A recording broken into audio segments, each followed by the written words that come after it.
Hello बच्चों, नमस्कार। कैसे हैं आप सब? उम्मीद करता हूं बहुत अच्छे होंगे। और आप सभी बच्चों का मैं आपका रजत सर आपके अपने YouTube channel Bihar board arts Vidyakul पे बहुत बहुत स्वागत करता हूं। और बच्चों, अब आप कमर कस लीजिएगा क्योंकि विद्याकुल उतर चुका है आपको स्टेट टॉपर बनाने की मुहिम में।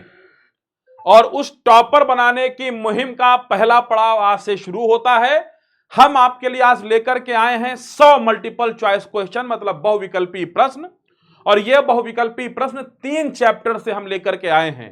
और अगर संख्या में ये 100 हैं तो कोई भी ये कह सकता है कि कितने भी क्वेश्चन आउट ऑफ सिलेबस पूछे जाएंगे, लेकिन इन 100 में से तो आ ही जाएंगे। क्लियर है?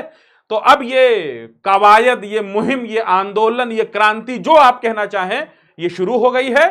बस अब देर सिर्फ इस बात की है कि आपको इस मुहिम में जुड़ना है। और न सिर्फ जुड़ना है बल्कि इस मुहिम को और आगे बढ़ाना है, क्योंकि इसका केवल एक ही उद्देश्य है, पूरे बिहार को साक्षर बनाना, पूरे बिहार के बच्चों को अच्छी क्वालिटी एजुकेशन देना, हर बिहार के बच्चे को टॉपर के रैंक में ला करके खड़ा करना और बिहार को पुनः एक बार एजुकेशन की दुनिया में नंबर 1 पे लाके खड़ा करना। यही इस कार्यक्रम का पूरा उद्देश्य है। ये जो हमारी मुहिम है, जो आंदोलन है, जो छोटा सा प्रयास है, उसका कुल जमा जो बात है वो ये कि हम बिहार के हर बच्चे तक पहुंचना चाहते हैं। और जो बच्चे कहते हैं सर हमारे पास अभाव है, हमारे पास क्वालिटी एजुकेशन नहीं है क्योंकि हमारे पास पैसा नहीं है, हमारे पास संसाधन नहीं है, हम कैसे करें, तो अब उनकी सारी समस्याएं खत्म हैं, क्योंकि विद्याकुल आ चुका है बिल्कुल आपके दरवाजे तक। बस आपको ढूंढना है, जुड़ जाना है। और अब देखो, एक बात मैं और बच्चों से बताऊं, जो लोग आप लोग हमको देख रहे होंगे, ठीक है, अब एक अकेले हमारे करने से कुछ नहीं होता है। हम क्वेश्चन बनाएंगे, हम क्वेश्चन को डिलीवर करेंगे, हम आपको समझाएंगे, आप देखेंगे कि हाँ यार मेहनत किया है लड़का। आप क्या करेंगे? उसको आगे बढ़ाएंगे, उसको आगे लेके जाएंगे और बच्चों तक शेयर करेंगे। बस फिर क्या, फैल गई क्रांति। उसके बाद देखो, फिर बिहार, जो बिहार परीक्षा समिति के सामने 10 बच्चे जाते हैं, 200 बच्चे जाते हैं टॉपर्स का वेरिफिकेशन कराने, अगली बार 4000 खड़े होंगे। क्या दिक्कत है? मेहनत तो चली रही है। तो आप खूब इस वीडियो को फैलाइए बच्चों। और चलिए हम लोग शुरू करते हैं अपनी बात, ज्यादा टाइम नहीं लेंगे। लिखा हुआ है चैप्टर 1 से और चैप्टर 3 तक आपके 100 ऑब्जेक्टिव टाइप क्वेश्चन है। इतना कर लिए तो फिर मामला तो अपना डन है, उसमें कोई कहने की बात ही नहीं है।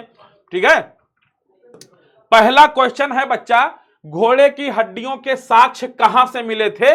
तो हड़प्पा में एक जगह पड़ती है सुतकोटड़ा या सुरकोटदा, दोनों एक ही बात है। यहां से घोड़े की हड्डियों के साक्ष्य प्राप्त हुए थे।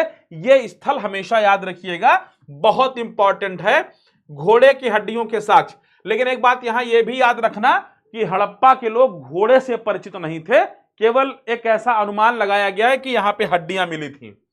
सिंधुवासी किस धातु का व्यवहार नहीं करते थे?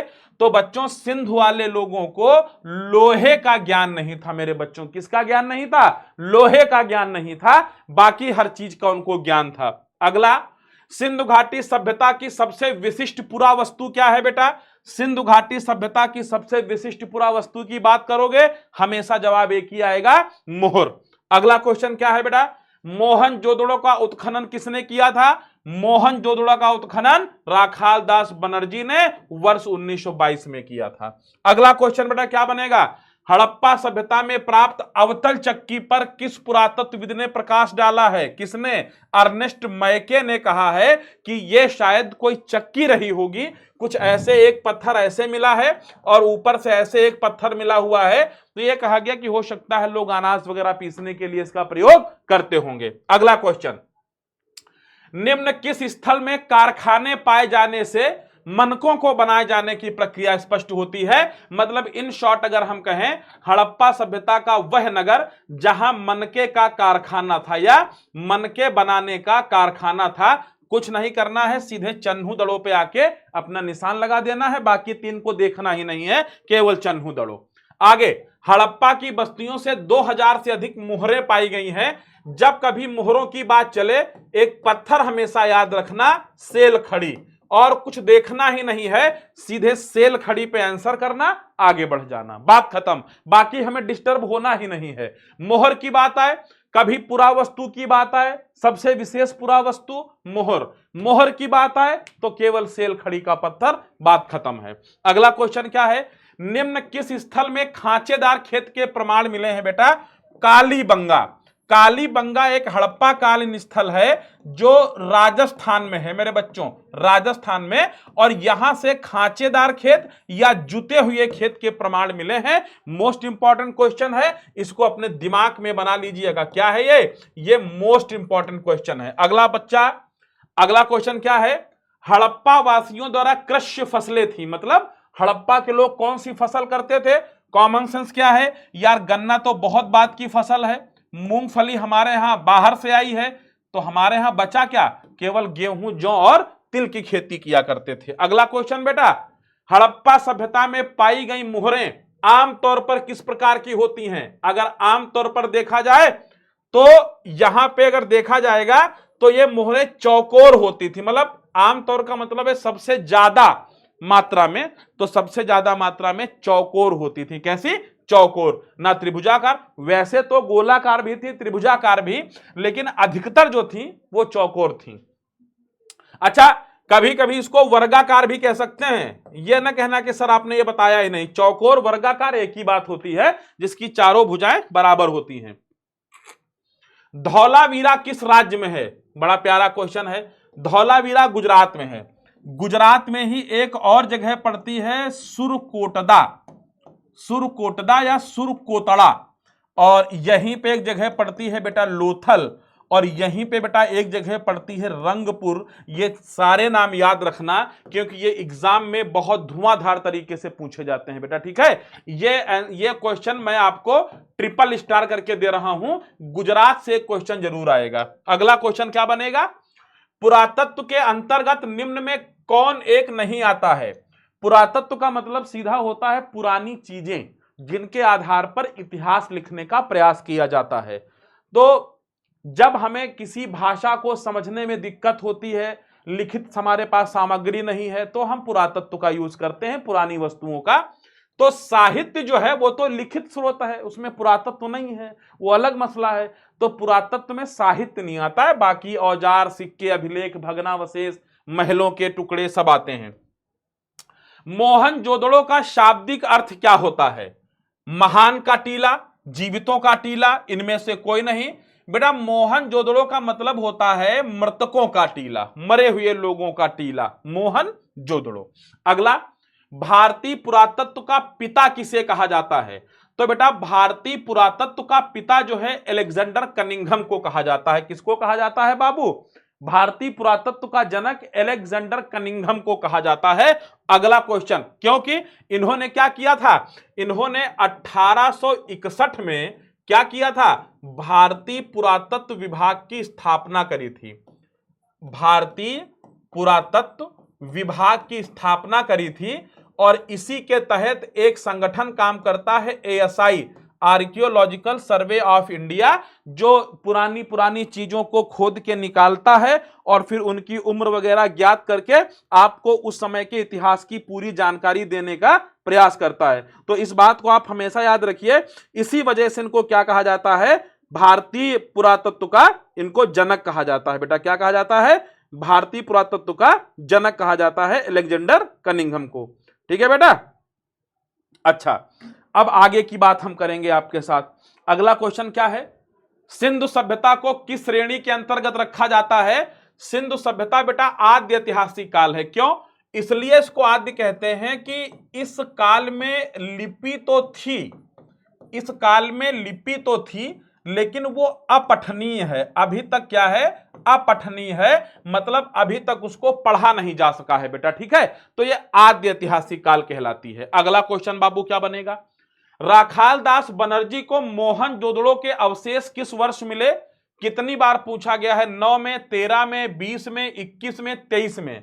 और कितना आसान क्वेश्चन है, केवल 1922 पे टिक करना है। क्यों?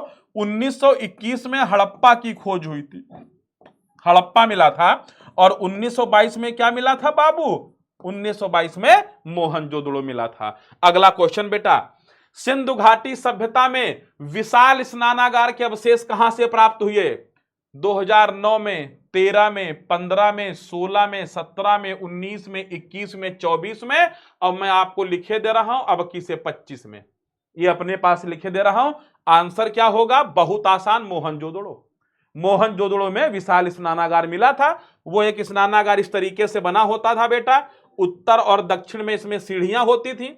ये 12 मीटर लंबा हुआ करता था और तकरीबन 7 मीटर चौड़ा हुआ करता था, और इसकी गहराई जो होती थी, डेप्थ जो होती थी, वो तकरीबन 2.5 मीटर के आसपास होती थी। काम खत्म हो गया। अगला क्वेश्चन क्या बनेगा? हड़प्पा सभ्यता किस युग की सभ्यता है? तो मैं आपको बताऊं, देखो, धातुओं के प्रयोग में सबसे पहले मानव ने तांबे का प्रयोग किया। हड़प्पा के लोगों ने एक दिन तांबे को पिघलाया और उसमें थोड़ा सा टिन मिला दिया और एक नई धातु बन गई जिसको कहा गया कांसा। क्योंकि कांसे की खोज सबसे पहले हड़प्पा सभ्यता में हुई, इसलिए हम इसको कांस्य युगीन सभ्यता भी कहते हैं, ब्रोंज पीरियड सिविलाइजेशन भी कहते हैं। अगला, हड़प्पा सभ्यता का सबसे बड़ा नगर कौन सा था? कुछ नहीं देखना है, आंख मूंद के, मोहनजोदड़ो। ठीक है। एक क्वेश्चन मैं आपको यहां पे और भी बता दूं कि मोहनजोदड़ो और हड़प्पा, इन्हें जो है हड़प्पा सभ्यता की जुड़वा राजधानी भी कहा गया है। क्या कहा गया है?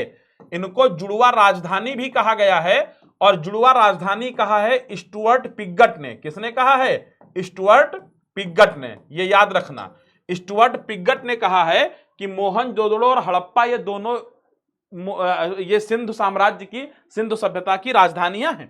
अगला, सिंधु घाटी निवासियों को किस धातु का ज्ञान नहीं था? बार बार वही बात है, लोहा नहीं जानते थे। क्यों?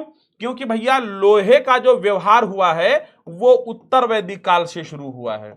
और अगर उत्तर वैदिक काल की बात करें तो हड़प्पा सभ्यता के पतन के तकरीबन 600 साल बाद उत्तर वैदिक काल, और उत्तर वैदिक काल का मोटा मोटा होता है 1000 ईसा पूर्व से 600 ईसा पूर्व। लोहे का प्रयोग यहां पे मान लेते हैं 800 के आसपास खूब धुआंधार तरीके से हुआ, और 600 बीसी आते आते लोहे ने पूरे भारत की दशा और दिशा बदल दी थी। पढ़ाएंगे कभी हम आपको। अगला क्वेश्चन, कालीबंगन स्थित है। देखो, कालीबंगा का मतलब क्या होता है? काले रंग की चूड़ियां। क्या मतलब होता है बेटा?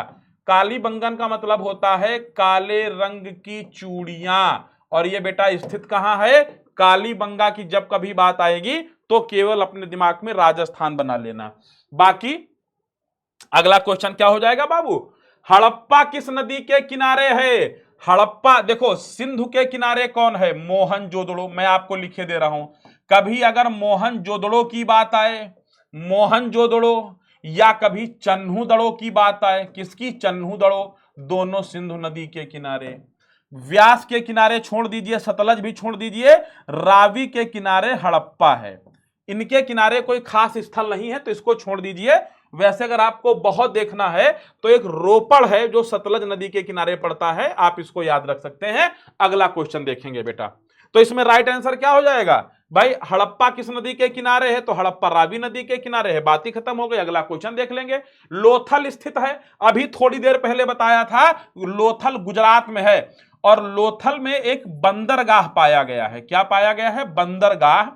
इसको एक और वर्ड होता है, बंदरगाह को हिंदी में कहते हैं गोदीवाड़ा। क्या कहते हैं? गोदीवाड़ा। यह भी पूछ लेता है सीधे सीधे, गोदीवाड़ा। कहते हैं कि हड़प्पा सभ्यता के लोगों का विदेशी व्यापार भी बहुत गजब था। सिंधु घाटी सभ्यता में मिट्टी से बने हल के प्रतिरूप कहां से मिले हैं? मिट्टी से बने। अब देखो, मिट्टी से बने हल के प्रतिरूप की बात कर रहा है तो केवल एक आंसर होगा आपका, बनवाली। तो बच्चों एक्चुअली क्या है कि ये सारी विद्याकुल की मुहिम है और ऐसे हजारों क्वेश्चन आपको हमारे ऐप पे मिलेंगे। सच बता रहा हूं, हम लोगों ने दिन भर बैठ के हम लोग तैयार करते हैं, समझे। मेन हमारा उद्देश्य ये होता है कि हमारे बच्चे ज्यादा से ज्यादा क्वेश्चन की प्रैक्टिस कर लें। क्यों? क्योंकि एग्जाम में क्या होता है, कई बार क्वेश्चन आने वाला भी हम गलत करके चले जाते हैं। तो एग्जाम में अगर आपको टॉप करना है तो आपको ज्यादा से ज्यादा क्वेश्चन की क्या करनी पड़ेगी? प्रैक्टिस करनी पड़ेगी। सारी प्रैक्टिस अपने ऐप पे है। क्या करना है? सीधे जाना है कहाँ पे? प्ले स्टोर पे जाना है, विद्याकुल एप्लीकेशन को सर्च करिए, तुरंत उसको जो है अपने मोबाइल में ला करके और उसको अपना जो है लॉगिन करिए और देखिए फिर चमत्कार, ऐसे ऐसे नोट्स, ऐसे ऐसे क्वेश्चंस, ऐसी ऐसी क्विज, आय हाय हाय, आनंद आ जाएगा। मैं आपसे सच कह रहा हूँ, मैं एकदम बाग बाग हो जाओगे देख के, वाह, कहोगे यही क्या रजत सर क्या ही बताया आप।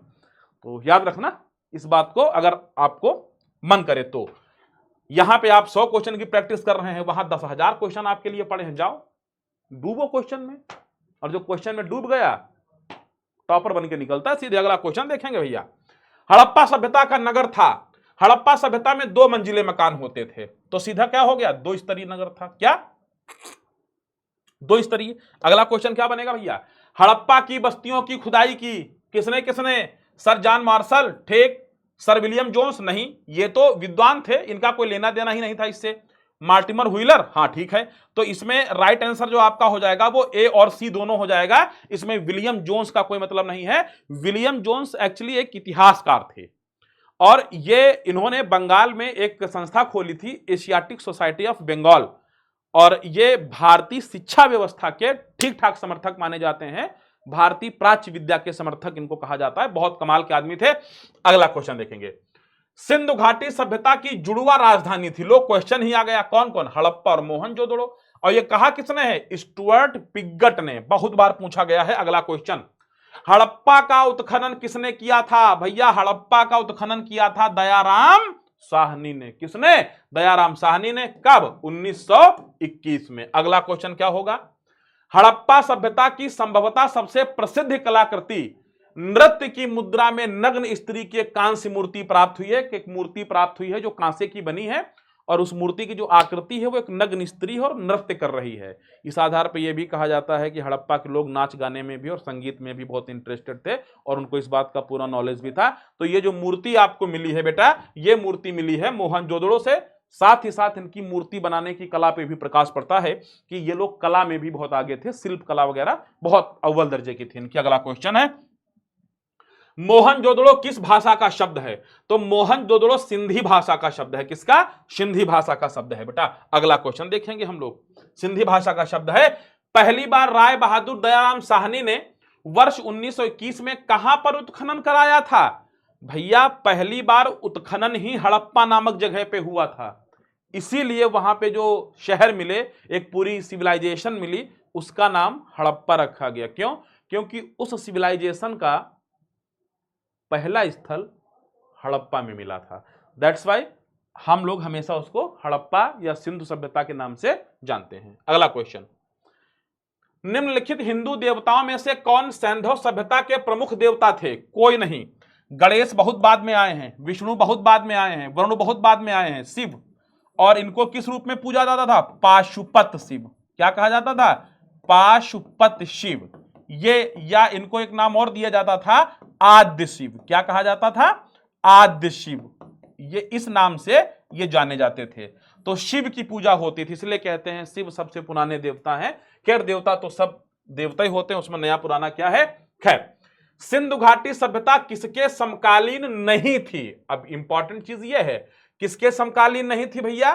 क्रीट के समकालीन नहीं थी। ये उस समय की बात है जब यहां पे मतलब आप कह सकते हो कि क्रीट के तकरीबन 1000 ईसा पूर्व के आसपास, 1000 ईस्वी के आसपास की है। बाकी मेसोपोटामिया, मिस्र, चीन की सभ्यता बहुत पुरानी है। मिस्र की सभ्यता, मेसोपोटामिया की सभ्यता, ये तो सब लगभग 3500 साल पुरानी है। और क्रीट की सभ्यता बहुत बाद की है, रोमन साम्राज्य से बगल में थी। अगला, बनवाली किस राज्य में स्थित है बेटा? तो बनवाली जो है वो हरियाणा में आपको मिल जाएगा। कहां मिल जाएगा? हरियाणा। और बनवाली से ही मिट्टी के हल मिले हैं। क्या मिले हैं बेटा? मिट्टी के हल मिले हैं। क्या मिले हैं? मिट्टी के हल के संकेत या नमूने प्राप्त हुए हैं। अगला क्वेश्चन, अगला क्वेश्चन ये कहता है कि कालीबंगन किस नदी के किनारे बसा हुआ है? तो देखो, कालीबंगन है राजस्थान में। अब आप इंपॉर्टेंट चीज समझिए, कालीबंगन कहां है? राजस्थान में। राजस्थान में रावी है नहीं, सिंधु भी नहीं है, सतलज भी नहीं है, तो बची कौन? घाघर या घग्घर। घग्घर, इसको घाघर या घग्घर कहते हैं। तो घग्घर नदी राजस्थान में बहती है, नॉर्मल सी बात है। तो कालीबंगन उसी नदी किनारे है। अगला क्वेश्चन क्या हो जाएगा? कलकत्ता में एशियाटिक सोसाइटी की स्थापना किसने की? 1784 ईस्वी में करी थी, और किसने करी थी? विलियम जोन्स ने। मैंने अभी आपको बताया था कि विलियम जोन्स का ये खुदाई से और इन भूगर्भीय चीजों से कोई लेना देना दूर दूर तक नहीं था। हाँ, ये प्राच्यवादी थे और इतिहास का अध्ययन तुलनात्मक रूप से करने में काफी इंटरेस्टेड थे। अगला क्वेश्चन क्या बनेगा बेटा? अगला क्वेश्चन बाबू, हड़प्पा सभ्यता का प्रशासन था कुछ कुछ नगर पालिका के जैसा। फिलहाल अभी बहुत कुछ पढ़ा नहीं जा सका है, इसलिए वहां के शासन के बारे में ठोस जानकारी अपने पास नहीं है, लेकिन आइडिया यह लगाया गया है कि हाँ कुछ कुछ नगर पालिका जैसा था, मतलब पार्षद होते होंगे, एक मेयर होता होगा और लोग आपस में मिलकर के शासन चलाते थे, क्योंकि ऐसे शासन से ही कितना अच्छा नगर बनाया जा सकता है। तो बहुत अच्छी नालियां थी, बहुत सड़कों की बड़ी अच्छी व्यवस्था थी, मकान बड़े करीने से बने हुए थे। तो ऐसी व्यवस्थाएं एक नगर प्रशासन के द्वारा ही हो सकता है, और नगर प्रशासन नगर पालिका जैसा होता है। ये बात खत्म हो गई यहीं से, ठीक है। तो ये राइट आंसर हो जाएगा नगर पालिका जैसा, ठीक है बेटा।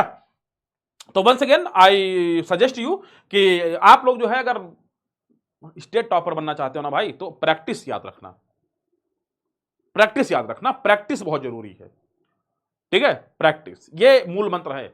अब इसको चाहे जहां से कर लेना, ये आपकी मर्जी की बात है, लेकिन अगर हमसे पूछोगे तो कहेंगे बहुत ज्यादा इधर उधर भटकने की जरूरत नहीं है, जब अपने घर में ही सारी व्यवस्था है तो बाहर जाने की जरूरत नहीं है। बाकी मैं कुछ ऐसा आपको दबाव नहीं दे रहा हूं, लेकिन हाँ एक बात जरूर कह रहा हूं कि भाई प्रैक्टिस न छोड़ना, जितनी प्रैक्टिस हो सके। मार्केट में जो भी आइटम हो, जो आपको लगे ये सही है मेरे लिए, आप उसको उठा लाइए। पैसा नहीं है कोई दिक्कत नहीं, आप ऐप पे आइए, हमारे ऐप डाउनलोड कर लीजिए मोबाइल में, उसके बाद चालू करिए प्रैक्टिस। क्या दिक्कत है? क्या दिक्कत वाली बात है? कोई दिक्कत नहीं है। बाकी जैसी आपकी मर्जी हो, लेकिन प्रैक्टिस नहीं छूटनी चाहिए, साधन कोई भी हो। अब आप हमसे पूछोगे सर हम कैसे करें, तो मैं कह दूंगा यार ये तो अपने घर की बात है, सब कुछ अपने घर में अवेलेबल है, अपने ही एप्लीकेशन पे अवेलेबल है, तो बाहर जाने की क्या जरूरत है, यही कर लो। लेकिन आपकी मर्जी, पहले अगर आपको और कहीं से व्यवस्था है करिए जरूर, लेकिन प्रैक्टिस छूटनी नहीं चाहिए, ये हमारा कहना आपसे है, ये मेरी अपील है आपसे। अगला क्वेश्चन देखेंगे बेटा, सिंधु सभ्यता में गोदीवाड़ा कहां से मिला है? अभी थोड़ी देर पहले हमने इसका जिक्र किया था, गोदीवाड़ा। तो गोदीवाड़ा कहां से मिला है बेटा? गोदीवाड़ा मिला है लोथल से, और लोथल कहां है? गुजरात में। बनवाली कहां है? ये हरियाणा में पड़ जाएगी। रोपड़ कहां है? ये पंजाब में पड़ जाएगा। कालीबंगन कहां है बेटा? राजस्थान में पड़ जाएगा। बात खत्म हो गई आपकी। अगला क्वेश्चन चलेंगे हम लोग, ऐसे क्वेश्चन सॉल्व करो। मोहनजोदड़ो किस नदी के किनारे है? अभी बताया था, मोहनजोदड़ो और चन्हुदड़ो, ये दोनों चीजें, ये दोनों शहर सिंधु नदी के किनारे हैं। एक बात याद रखना, क्वेश्चन प्रैक्टिस बहुत इंपॉर्टेंट है, धड़ाधड़ करते रहो, जितने क्वेश्चन उतने ज्यादा नंबर। हड़प्पा सभ्यता भारत के किस भाग में विकसित हुई? अब देखो मैं आपको मैप बना के दिखाई दे रहा हूं, सीधे आप खुद आइडिया लगा लोगे। ये पूरा इधर का भारत का, थोड़ा मैप में मैं कच्चा हूं लेकिन खैर। तो हड़प्पा सभ्यता जो है बेटा, वो आपकी इस वाले इलाके में डेवलप हुई है। तो ये क्या हो जाएगा? ये भाई पूरा क्या हो गया? ये हो गया उत्तर, ये हो गया दक्षिण, ये हो गया ये पूरब हो गया, ये दक्षिण हो गया, ये पश्चिम हो गया। तो ये दिशा क्या हो गई? उत्तर और पश्चिम। तो सीधे क्या हो गया? पश्चिम उत्तर, यानी पश्चिम उत्तर। अगला इलाका, अगला क्वेश्चन, किसने सबसे पहले भारत में स्वर्ण सिक्के जारी किए? तो भैया भारत में सबसे पहले स्वर्ण सिक्के जारी किए हिंद यूनानी शासकों ने, हिंद यवन या इंडो ग्रीक भी कहते हैं। अगला क्वेश्चन क्या हो जाएगा? भूमि अनुदान की प्रथा किसने प्रारंभ की? भैया भूमि अनुदान की प्रथा सातवाहन राज्यों ने प्रारंभ की। किसने? सातवाहन राज्यों ने, जो सातवाहन राजा थे इन लोगों ने शुरुआत की। अगला क्वेश्चन क्या बनेगा? मौर्य वंश का संस्थापक कौन था? भैया मौर्य वंश का संस्थापक था चंद्रगुप्त। बाद में इसका बेटा कौन बना? बिंदुसार। और फिर बिंदुसार का बेटा कौन बना? अशोक। और फिर अशोक का बेटा कौन बना? कुणाल। तो ये पूरी वंशावली है। तो पहला शासक कौन था? चंद्रगुप्त मौर्य। अगला क्वेश्चन क्या बनेगा? मौर्य वंश का अंतिम राजा कौन था? भैया मौर्य वंश का अंतिम राजा वृहद्रथ था। कौन था बाबू? बोलो। वृहद्रथ था। अगला क्वेश्चन क्या बनेगा? पंच चिन्ह वाले सिक्के बने होते, देखो पंच चिन्ह वाले सिक्कों को पंचमार्क सिक्का भी कहते थे, याद रख लेना भैया, इसको घर अपने दिमाग में बसा लेना। पंचमार्क सिक्के कहते थे, और ये मौर्य साम्राज्य के समय चलते थे। ऐसा आइडिया लगाया गया है कि मौर्य साम्राज्य उसके पहले जो है ये चलते थे। तो अब सोने के सिक्के तो हिंद यवनों ने जारी किए और वो आए थे मौर्यों के बाद। तो इसका मतलब यह हुआ कि चांदी तांबे के होते थे, सोना पहले यहां नहीं चलता था। सोने के सिक्के जब इंडो ग्रीक आक्रमणकारी भारत में एंट्री हुए, जो यूनान से आए थे, उनके द्वारा सोने के सिक्के चलाए गए। तो राइट आंसर इसमें हो जाएगा तांबे और चांदी के बने होते थे। अगला क्वेश्चन, अशोक द्वारा प्रचारित बौद्ध धर्म कहां प्रचलित नहीं हुआ? तो देखो ये सीरिया है। सीरिया में प्रचलित हुआ है, श्रीलंका में तो दबा के है, जापान तो धुआंधार है, ब्रिटेन में भैया ईसाई धर्म है, यहां पे किसी और धर्म की जड़ें नहीं पाई गई हैं, तो यहां ईसाई ही है और ईसाई ही चलेगा, ईसाई का ही बोलबाला है। और बहुत ही मतलब रेसिडुअल देश हैं, जमाने से ईसाई हैं, तो कोई बात ही नहीं है। पाटलिपुत्र नगर की स्थापना की गई थी। कभी नगर की बात आए तो एक ही बात उदयन। देखो बिंबिसार का पुत्र कौन था? बिंबिसार का पुत्र था अजातशत्रु, अजातशत्रु का पुत्र था उदयन, ठीक है। और उदयन ने जो है पाटलिपुत्र नगर बनाया और इसको अपनी राजधानी भी बनाया था। उदयन ने राजधानी भी बनाई थी, ये भी याद रखना भैया। अगला क्वेश्चन, प्रसिद्ध ग्रंथ इंडिका की रचना किसने की थी? इंडिका की बात आए तो मेगस्थनीज, कौटिल्य की बात आए तो भैया अर्थशास्त्र लिख देना। क्या? कभी कौटिल्य की बात आए तो अर्थशास्त्र। अच्छा एक बात और याद रखना, कौटिल्य को चाणक्य भी कहा जाता है। ये मेन नाम चाणक्य से जाने जाते हैं, इनका एक नाम और है विष्णुगुप्त, ये भी याद रखना, नहीं तो कहना विष्णुगुप्त कौन है? विष्णुगुप्त। मेगस्थनीज की किताब का नाम क्या है भैया? इंडिका, जो इसका हमने क्वेश्चन किया हुआ है आपसे। अल बरूनी की किताब का क्या नाम है? किताबुल हिंद। क्या नाम है बेटा इसका? किताब उल हिंद, किताबुल हिंद। बाकी इत्सिंग की किताब का कोई जिक्र नहीं है और ना ही कोई ऐसी किताब है, तो उसको हम यहीं पे स्किप करते हैं। तो मेगस्थनीज राइट आंसर होगा। क्या हो जाएगा? राइट आंसर मेगस्थनीज हो जाएगा। अगला क्वेश्चन बेटा, प्राचीन भारत में धम्म की शुरुआत किस शासक ने की? वैसे धम्म की शुरुआत तो बौद्ध धर्म ने करी है, लेकिन शासकों के बारे में कहेंगे तो भैया अशोक। अशोक ने क्या कहा था? धम्म घोष, धम्म घोष। अब अच्छी अच्छी बातों की घोषणा होगी, अब युद्ध नहीं होगा, अब धम्म घोष, अब दिलों को जीता जाएगा। अगला क्वेश्चन क्या हो जाएगा? कलिंग का युद्ध कब हुआ था भैया? कलिंग का युद्ध हुआ था अशोक के अशोक के राज्यारोहण के 9वें वर्ष, 269 में बैठा था, 8वें वर्ष ये अपनी गद्दी पे बैठा था ईसा पूर्व में अशोक, और 261 ईसा पूर्व में उसने कलिंग पर हमला किया था। और कलिंग पर हमला इतना भीषण हमला, पहला और आखिरी हमला साबित हुआ। इसके बाद तो फिर बुद्ध ही बन गया अशोक, शांति में प्रवेश करे उसने। क्या यार ये सब मार काट है, क्या ही मतलब है, तो समझे? तो यार देखो एक बात समझ लो कि एकदम अशोक के जैसे जीवन में बनना चाहिए, ठीक है। उसने एक बात जान ली कि दुश्मनी का सफर 1 कदम 2 कदम, तुम भी थक जाओगे हम भी थक जाएंगे। मोहब्बत शाश्वत है, प्रेम शाश्वत है, प्रेम के रिश्ते जन्म जन्मांतर तक चलते हैं, इसलिए प्रेम मनाओ, प्रेम के आधार पे चलो। समाज का कभी विखंडन हो ही नहीं सकता, आपको कभी कोई गलत कह ही नहीं सकता, साम्राज्य कभी खत्म हो ही नहीं सकता। अगला क्वेश्चन, फूट डालकर विजय प्राप्त करने का कार्य सर्वप्रथम किस राजा ने किया? एक राजा था, बड़ा सनकी था, जिसका नाम था अजातशत्रु, बिंबिसार का बेटा था। और ये इतना ज्यादा कुटिल आदमी था, इसने अपने पापा को ही मार दिया था, मतलब बिंबिसार को ही इसने निपटा दिया था, राजा बना। तो इसने आपसी जो स्टेट थे, अगल बगल के जो इसके राज्य थे, वहां पे फूट डाल डाल के उन राजाओं को हरा दिया करता था। तो ये अजातशत्रु के बारे में ऐसा कहा जाता है। अगला क्वेश्चन क्या है? जीवक वैद्य किस राजवंश के काल में था? तो बेटा हर्यक वंश में जो है ये जीवक वैद्य था। और ये जीवक जो था स्पेशली बिंबिसार का डॉक्टर था। किसका? बिंबिसार का सरकारी डॉक्टर था जीवक। और इसकी कहानी राजा चंद्रप्रद्योत से मिलती जुलती है। चंद्रप्रद्योत को पीलिया हो गया था, चंद्रप्रद्योत अवंती के राजा थे, उनको एक बार पीलिया हो गया था, पीलिया को पांडु रोग कहते हैं। तो अब पीलिया बहुत नॉर्मल चीज है कि भाई गन्ने का जूस पी लिए, मूली खा लिए और ये कर लिए वो कर लिए, ये दवाई ले लिए काम खत्म हो जाएगा। लेकिन एक जमाने में पीलिया मतलब बहुत बड़ी चीज थी भाई, इतनी साइंस तो थी नहीं। तो पीलिया हो गया अवंती के राजा को, तो बिंबिसार को पता चला, तो बिंबिसार ने फिर भेजा अपने जीवक को, जीवक ने सही कर दिया चंद्रप्रद्योत को। चंद्रप्रद्योत बिंबिसार के शरण में गिरे आके, फिर बहुत बढ़िया दोस्ती हुई इन दोनों की। अगला क्वेश्चन क्या है? अपने स्वयं के खर्चे से सुदर्शन झील की मरम्मत किसने करवाई थी? एक शक राजा था रुद्रदामन। इसके गिरनार अभिलेख से बहुत सारी बातें पता चलती हैं। तो रुद्रदामन ने जो है सुदर्शन झील की मरम्मत कराई थी बेटा। पाटलिपुत्र नगर की स्थापना उदयन ने किस नदी के संगम पर की थी? संयोग की बात यह है कि पाटलिपुत्र जो पटना है वो इन तीनों नदियों के संगम पर है, मतलब यहां तीनों नदियां मिलती हैं, ठीक है, तीनों नदियां मिलती हैं बेटा। प्रैक्टिस, एक बात याद रखना, अपने दिमाग में एक बात बना लेना, बहुत पढ़ने से कुछ नहीं होता है, पढ़ने के बाद अगर पढ़े हो 10% तो प्रैक्टिस होनी चाहिए 90%। और अगर ये हो गया ना तो आपको स्टेट टॉपर बनने से अगर दुनिया की कोई ताकत रोक दे तो भैया हमको जहां चाहना वहां मिल लेना, जो चाहना वो हमारे साथ कर लेना। प्रैक्टिस नहीं छूटनी चाहिए, इतना याद रखना। बार बार मैं एक ही वर्ड पे एम्फेसाइज कर रहा हूं। अगला क्वेश्चन क्या हो जाएगा बेटा? अंग्युत्तर निकाय के अनुसार महाजनपदों की संख्या कितनी थी?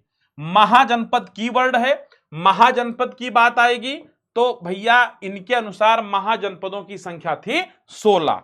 अगला क्वेश्चन क्या है बेटा? मगध साम्राज्य की स्थापना किसने करी थी?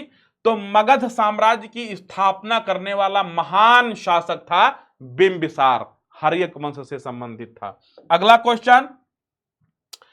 क्वेश्चन है चंद्रगुप्त मौर्य का शासनकाल क्या था? चंद्रगुप्त पहली बार राजा बनता है 323 ईसा पूर्व में और 298 ईसा पूर्व तक रहता है। फिर ये श्रवण बेलगोला चला जाता है कर्नाटका में, जैन धर्म का अनुयायी बन जाता है और फिर संलेखना पद्धति से अपने प्राण त्याग देता है और इसी के साथ इसका बेटा राजा बनता है बिंदुसार। फिर उसके बाद अशोक बनते हैं, ये क्रम चलता रहता है। विक्रमादित्य की उपाधि किस सम्राट ने धारण की थी? देखो आपने एक नाम सुना होगा चंद्रगुप्त विक्रमादित्य, ये तो आपने खूब सुना होगा, सीरियल में भी खूब देखा होगा। चंद्रगुप्त विक्रमादित्य आपने खूब सुना होगा। पहले के जो हमारे बड़े बूढ़े कहानियां सुनाते थे उनमें भी इसका नाम खूब आता था, चंद्रगुप्त विक्रमादित्य, इनका खूब नाम आया करता था। लेकिन आपने कभी इनको अलग से नहीं पढ़ा होगा ना, जैसे चंद्रगुप्त विक्रमादित्य, विक्रमादित्य इनका नाम नहीं, इनकी उपाधि थी। इनका पूरा नाम था चंद्रगुप्त द्वितीय और इन्होंने विक्रमादित्य की उपाधि ली थी। तो मतलब आपका आंसर जो है वो ये सही हो जाएगा, राइट आंसर चंद्रगुप्त सेकंड। अगला क्वेश्चन क्या है? मुद्रा राक्षस किसकी रचना थी बेटा? तो मुद्रा राक्षस विशाख दत्त की है, बाकी इन दोनों की हम आपको पहले ही बता चुके हैं। क्लियर है? अगला, मौर्य साम्राज्य का प्रथम शासक कौन था? तो भैया प्रथम शासक कौन था? प्रथम शासक थे चंद्रगुप्त मौर्य। कौन थे? प्रथम शासक थे चंद्रगुप्त मौर्य। तो ये आपका जो राइट आंसर है वो बी वाला सही हो जाएगा। ठीक है, क्या हो जाएगा? बी वाला सही हो जाएगा। अगला क्वेश्चन, वेदों की संख्या कितनी है बेटा? वेदों की संख्या कितनी है? वेदों की संख्या है 4। कितनी? वेदों की संख्या है 4। वेदों की संख्या 4। किस भारतीय शासक को नेपोलियन की संज्ञा दी गई है? तो भैया एक इतिहासकार हैं विंसेंट स्मिथ। विंसेंट स्मिथ, इन्होंने कहा है कि जो समुद्रगुप्त था वो भारत का नेपोलियन है और यूरोप का समुद्रगुप्त जो है वो नेपोलियन है। और भारत का नेपोलियन समुद्रगुप्त और यूरोप का समुद्रगुप्त नेपोलियन, ये मामला है। नेपोलियन फ्रांस का सम्राट था, याद है ना आपको? 1804 में बना था सम्राट वहां का, और फ्रांसीसी क्रांति में भी उसका बड़ा योगदान था। और फ्रांसीसी क्रांति के दौरान बहुत बड़ा शासक बन के उभरा था, एक सैन्य अधिकारी बनकर उभरा था। हालांकि उसकी कुछ नीतियां जैसे महाद्वीपीय व्यवस्था वगैरह बहुत गलत साबित हुई, खैर वो जिक्र बाद में करेंगे। समुद्रगुप्त को जो है विंसेंट स्मिथ ने क्या कहा है? भारत का नेपोलियन। अगला क्या है? 16 महाजनपदों में सबसे शक्तिशाली महाजनपद कौन था? भैया कभी भी सबसे शक्तिशाली महाजनपद की बात करें सिर्फ मगध को देख लेना कि मगध लिखा है कि नहीं। अगर मगध नहीं है तो मतलब none of these, none of above, कोई नहीं है इसमें से। केवल एक शक्तिशाली भैया था मगध, जलवा अलग था भाई उसका। अगला क्वेश्चन भैया, किस शिलालेख में अशोक के कलिंग विजय का उल्लेख मिलता है? कलिंग युद्ध का जो उसका जिक्र मिलता है वो उसके 13वें शिलालेख में मिलता है। कौन से? अशोक के 14 शिलालेख हैं। शिलालेख का मतलब होता है अशोक की 14 बातें हैं जो पत्थरों पर लिखवाई गई थी। 1 बात, 2 बात, 3 बात, 4 बात, 5, 6, 7। आलेख का मतलब होता है कुछ घोषणाएं, डिक्लेरेशंस, राजा के द्वारा प्रजा तक पहुंचाई जाने वाली कुछ घोषणाएं, उनको ही क्या कहते हैं? आलेख, लिखवा दिया ना। तो वो घोषणाएं जो है पत्थर पे लिखवाई गई। पत्थर का मतलब होता है शिला, शैल, तो शिला लेख हो गए। तो ये गिनती में 14 बातें हैं। 13वीं जो 13वां आलेख है, जो 13वां लेखन है, उसमें कलिंग विजय का उल्लेख किया गया है। अगला क्वेश्चन, कनिष्क की राज्यारोहण की तिथि है। कनिष्क जो है 78 ईसा पूर्व में भारत का राजा बना था। और कनिष्क जो था ये कुषाण वंश से संबंधित था। किससे? कुषाण वंश का शासक था बेटा, कुषाण वंश का। एक बात याद रखना, मैं आपको जो क्वेश्चन करा रहा हूं सारे PYQs हैं, और ये दावे के साथ मैं आपसे कह रहा हूं कि अगर आपने इन 3 चैप्टर के सारे क्वेश्चन क्लियर कर लिए तो बोर्ड परीक्षा में इन 3 चैप्टर से अगर कोई क्वेश्चन पूछा जाएगा तो वो आपकी रेंज के बाहर नहीं होगा। ये हमारा दावा है। आप ये हमारी क्लिप काट के रख लीजिए, जिससे कि आपको बाद में ये आपके पास एक सनद रहे कि रजत सर लफ्फेबाजी नहीं कर रहे थे, हकीकत में बोल रहे थे। आप मेरा वादा करिए। देखो, बच्चों के साथ में कभी कोई गलत बात नहीं करता भाई, बच्चों के साथ कोई धोखा नहीं। आप तो भगवान का रूप हैं, आपके साथ धोखा करके हम कहां जाएंगे, कहां जिएंगे, कैसे अपने आप को मुंह दिखाएंगे? तो एकदम कायदे से जितना कहूं उतना कर लो। बस मैं इसलिए कहता हूं क्योंकि मैं, आप जहां आज एग्जाम देने जा रहे हो, अभी फरवरी में दोगे 25 में, वो मैं दे के आ चुका हूं, तो मेरा अनुभव आपसे ज्यादा है, और अनुभव बहुत बड़ी चीज है दुनिया में। इसलिए मेरा अनुभव सिर्फ एक चीज का है। अब जैसे मैं PCS का एग्जाम देता हूं, मैं आपको एक उदाहरण बताऊं, तो मेरे पास ज्ञान बहुत है, हिस्ट्री बहुत आती है, पॉलिटी बहुत आती है, ज्योग्राफी भी आती है, थोड़ा बहुत सब कुछ आता है, लेकिन उस आने से मेरा एग्जाम क्वालिफाई नहीं हो रहा है। एग्जाम क्वालिफाई होगा लिखने से, प्रैक्टिस से। तो मैं डेली जाता हूं, प्रैक्टिस करता हूं, क्वेश्चंस लिखता रहता हूं, ये करता हूं, वो करता हूं, और चेक करवाता हूं। ऐसे करते करते करते सिलेक्शन होगा। प्रैक्टिस नहीं तो पास हो जाना, 80% ले आना, 60% ले आना, ये उपलब्धि नहीं है यार। रजत सर आपके साथ खड़े हैं और फिर भी आप 90% से नीचे हैं अगर, तो मैं तो फेल मानूंगा आपको, पास नहीं मानूंगा। और अच्छा पास तब मानूंगा जब आप 95% प्लस होंगे। लेकिन गनीमत 90 तक है, 90 के नीचे भाई कोई बात नहीं, क्योंकि मैं जुड़ा हूं आपके साथ। और अगर आप हमारे कंधे से कंधा मिला के चलेंगे, हमारी बातों को खाली आप अपने दिमाग में फिट करते रहिए, जब रिजल्ट आए तो मिल लेना आके। अब इससे ज्यादा क्या ही कह सकता हूं, अगला क्वेश्चन कर सकता हूं बस। धम्म महामात्रों को किसने नियुक्त किया था? धम्म महामात्र मतलब धम्म माने क्या होता था? अच्छे जो आदेश थे, नीतियां थी। महामात्र अधिकारी, यानी हमारे साम्राज्य में लोग अच्छी बातों का पालन करें, उसके लिए कुछ अधिकारी नियुक्त किए गए थे, और ये अधिकारी नियुक्त किए गए थे अशोक के द्वारा। अशोक ने धम्म शुरू किया था। अगला, क्या ब्राह्मणों का सार्वभौमिक प्रभाव था? नहीं, ब्राह्मणी व्यवस्था का सार्वभौमिक प्रभाव नहीं था। बहुत से लोग ऐसे थे, बहुत से राजवंश ऐसे थे जो ब्राह्मणों की व्यवस्था को नहीं मानते थे। उसमें एक एग्जांपल आप हमेशा याद रखना, जो सातवाहन राजा थे ये स्वयं ब्राह्मण थे, लेकिन ये ब्राह्मणों की व्यवस्था को नहीं मानते थे। वर्ण व्यवस्था, गोत्र व्यवस्था कुछ नहीं मानते थे, ये अपने आप अलग रहते थे। अगला क्वेश्चन क्या है बेटा? सातवाहन राजाओं और रानियों की आकृतियां कहां उत्कीर्ण हैं? ये लोग गुफाओं पर अपनी आकृतियां और अपने जो मतलब चित्र वगैरह होते थे, ये वहां पे उत्कीर्ण कराते थे इतिहास के तौर पर, कि आने वाली नस्लें देखेंगी। अगला क्वेश्चन क्या बनेगा भाई? द्रोण अद्वितीय तीरंदाज किसको बनाना चाहते थे? तो भैया द्रोणाचार्य का जब कभी नाम आता है तो एक नाम हमारी जुबान पे सहसा आ जाता है। क्या जाता है भाई? बोलो अमा, बोलो ना, अरे भाई बोलो, क्या नाम आता है? अर्जुन। क्या नाम आता है? अर्जुन। द्रोणाचार्य अर्जुन को एक ऐसा धनुर्धर बनाना चाहते थे कि जैसा धनुर्धर न दुनिया ने देखा हो, न उसके बारे में कभी सुना हो, ऐसा। लेकिन खैर, वो महाभारत कभी पढ़ाएंगे तब बताएंगे। मनुस्मृति में कितने प्रकार के विवाहों का उल्लेख किया गया है? मनुस्मृति में 8 प्रकार के विवाहों का उल्लेख किया गया है, जिसमें 4 विवाह मान्य हुआ करते थे, स्वीकृत थे, और 4 जो विवाह थे वो अमान्य हुआ करते थे, माने ये अस्वीकृत हुआ करते थे। बेटा क्लियर है? अब अगला क्वेश्चन देखते हैं। अगला क्वेश्चन क्या है? महाभारत में गंगा पुत्र के नाम से किसको जाना जाता है? महाभारत में गंगा पुत्र के नाम से भीष्म को जाना जाता है। अगला क्वेश्चन क्या है बेटा? बौद्ध मत, जैन मत का उदय कब हुआ? तो देखो भाई, 563 ईस्वी में महात्मा बुद्ध का जन्म हुआ, 540 ईसा पूर्व में महावीर स्वामी का जन्म हुआ, और सन में अगर 5 है तो सदी हमेशा एक आगे होती है, तो मतलब क्या हो गया? छठी सदी। तो कब हुआ? जैन मत और बौद्ध मत का जो उद्भव हुआ वो छठी सदी में गंगा के मैदानी भाग में हुआ। अगला क्वेश्चन, निम्नलिखित में से कौन सा ग्रंथ अलौकिक जनपदों के मौजूद होने का उल्लेख करता है? मतलब ऐसे जनपद थे जो अलौकिक थे, जिनका इस दुनिया से कोई लेना देना था ही नहीं।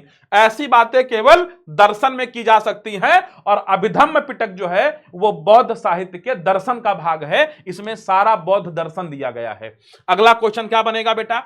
बौद्ध ग्रंथ में बुद्ध के समय कितने जनपद, याद रखना महाजनपद नहीं, जनपद, दिस इज अ डिफरेंस।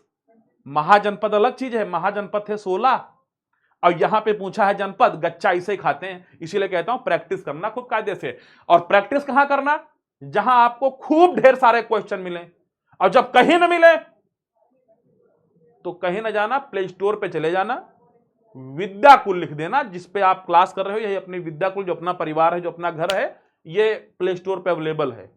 ठीक, जाके उसको अपना डाउनलोड करके अब अपना प्रैक्टिस चालू करो यार, काम खत्म करो। अगला क्वेश्चन क्या? बौद्ध ग्रंथ में बुद्ध के समय कितने जनपदों के मौजूद होने का उल्लेख मिला? 6 जनपद, 6 महाजनपद 16। अगला, बौद्ध साहित्य में 6 महानगरों का संदर्भ आता है। महानगर मतलब 6 महानगरों का संदर्भ आता है, उनमें कौन शामिल नहीं थे? बाकी सब महानगर थे, ये दो उसमें शामिल नहीं थे। कौन? काशी और श्रावस्ती। कौन? काशी और श्रावस्ती, ये दोनों शामिल नहीं थे। अगला, ऋग्वैदिक कालीन लोग किसकी पूजा करते थे? ऋग्वैदिक कालीन लोग प्रकृति की पूजा करते थे, बड़े सरल लोग थे, कोई आडंबर नहीं, कोई चढ़ावा नहीं, नेचर को पूजते थे, पेड़ों की पूजा करते थे, जानवरों की पूजा करते थे। उत्तर वैदिक काल के अंत तक किसकी पूजा होने लगी? उत्तर वैदिक काल आते आते ब्रह्मा विष्णु महेश त्रिदेव इनको कहा जाता था, इनकी पूजा होने लगी बेटा। ठीक है, त्रिदेव की पूजा। अगला क्वेश्चन क्या हुआ? बुद्ध चरित की रचना किसने की थी? बुद्ध चरित की कभी भी बात आए तो आप याद रख लेना, अश्व घोष ने करी थी। किसने? अश्व घोष ने करी थी। अगला क्वेश्चन क्या है? सांची मध्य प्रदेश के किस जिले में है? बेटा सांची मध्य प्रदेश के रायसेन जिले में है। किसमें है बेटा? रायसेन जिले में। कहां? रायसेन जिले में। अगला क्वेश्चन क्या है बाबू? अगला क्वेश्चन है, किताबुल रेहला में किसका यात्रा वृत्तांत है भैया? किताबुल रेहला की बात करोगे तो हम कहेंगे इब्न बतूता। कौन? किताबुल रेहला इब्न बतूता। अगला क्वेश्चन, भारतीय डाक व्यवस्था का वर्णन अपने यात्रा वृत्तांत में किसने किया था? डाक व्यवस्था का वर्णन किया था इब्न बतूता ने। किसने? इब्न बतूता ने। किसने? इब्न बतूता ने। तो बच्चों, इसी के साथ आज का आपका ये सेशन खत्म होता है, और अगर आप इतने क्वेश्चंस की प्रैक्टिस कर लेते हो तो भी मामला आपका टंच है। लेकिन मैं आपको पर्सनली एज अ बड़ा भाई, एज अ एक्स स्टूडेंट, कि भाई मैं भी इंटर पास करके आया हूं, on the basis of my personal experience, अपने निजी अनुभव के आधार पे मैं आपको थोड़ी सी सलाह देकर के जाना चाहूंगा कि भाई कुछ भी करना, कहीं से करना, लेकिन क्वेश्चंस की प्रैक्टिस करना मत छोड़ना। लिखने वाले क्वेश्चन को लिखने की प्रैक्टिस करना, ऑब्जेक्टिव टाइप वाले क्वेश्चन को रटना नहीं, सॉल्व करने की कोशिश करना। गलत हो जाए तब उसको ऑप्शन देख लेना। Practice practice practice equal to state topper. बहुत ज्यादा किताबें चाटने का मतलब नहीं है, अच्छा आपको लेक्चर मिल जाए, बेहतरीन तरीके से आप कंसेप्ट को समझ जाइए, और उस कंसेप्ट से संबंधित सारे ऑब्जेक्टिव, सारे सब्जेक्टिव को सॉल्व कर लीजिए। अगर दुनिया की कोई ताकत आपको स्टेट रैंक 1 लाने से रोक दे तो भाई तुमको जो सजा देनी हो वो हमें दे लेना, हमें स्वीकार है। इसलिए प्रैक्टिस प्रैक्टिस प्रैक्टिस। हम लोगों ने बहुत मेहनत करके बहुत कुछ दिया हुआ है, अपने ऐप पे पड़ा हुआ है, तो हम चाहते हैं कि यार आओ कम से कम उसका कुछ तो यूज कर लो भाई, कुछ तो हमारी मेहनत का फल निकले। अरे यार हमारा लिखा हुआ है सब, वहां पे नोट्स पड़े हुए हैं, क्वेश्चंस भरे पड़े हैं, सब्जेक्टिव आंसर्स क्वेश्चन भरे पड़े हैं, आओ उनका यूज करो, पढ़ो, आगे बढ़ो। यही हमारी खुशी है, यही हमारी उपलब्धि है। तो अगर आप चाहिए तो एक बार जाके ऐप पे, गूगल प्ले पे, और बस डाउनलोड करिए विद्याकुल का ऐप और जुड़ते हैं, फिर करते हैं धमाका। नमस्कार, धन्यवाद, जय हिंद, जय भारत। और अगर आपको वीडियो अच्छी लगी हो भाई तो अपने तक मत सीमित रखना, बहुत सारे बच्चे ऐसे हैं जिनको इसकी बहुत जरूरत है। तो अगर बिहार को चाहते हो, देखो बिहार ने इस बार इलेक्शन में भी गेम कर दिया है, हम चाहते हैं अगली बार फरवरी के एग्जाम में भी गेम हो ही जाए। अब लोहा गर्म है, चोट कर देते हैं, वीडियो रुकना नहीं चाहिए। शेष अगले वीडियो में मिलेंगे। नमस्कार, धन्यवाद, जय हिंद, जय भारत।